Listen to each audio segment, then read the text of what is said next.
আসসালামু আলাইকুম সবাইকে। আশা করি আপনারা সবাই ভালো আছেন। আমি একদম আপনাদের মাঝে নতুন। আসলে আমি অনেক আগে থেকে রান্নাবান্না করতাম। আমার ফ্যামিলি রিলেটিভস সবার মতে আমি খুবই ভালো নাকি রান্না করি।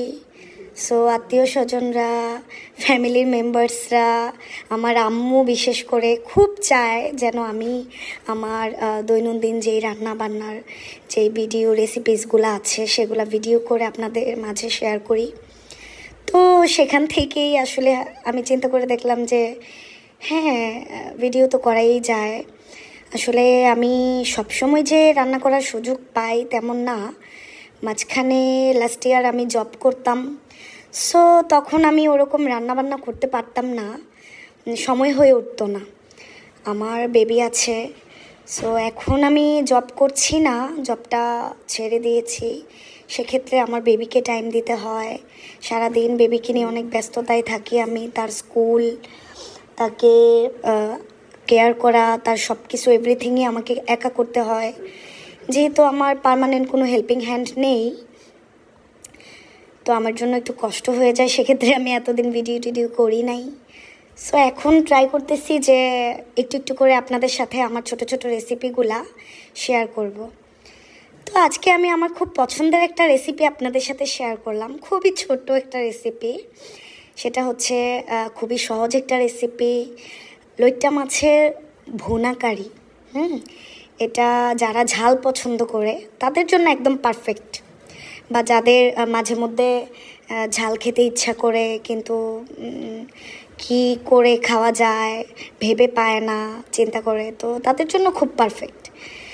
আমি খুব পছন্দ করি ঝাল, আমার খুব পছন্দ।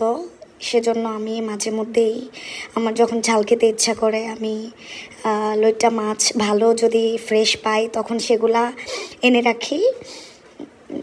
তো আমি আজকে সেটাই আপনাদের সাথে শেয়ার করলাম।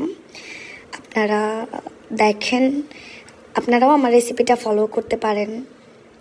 আমি যেভাবে রান্না করছি সেভাবে লইট্টা মাছ ভুনাটা আপনারাও করে দেখতে পারেন। আসলেই অনেক টেস্টি হয়। তাছাড়া যারা খুব বেশি ঝাল পছন্দ করেন না তারা অল্প পরিমাণ ঝাল দিয়ে রেসিপিটা ট্রাই করতে পারেন।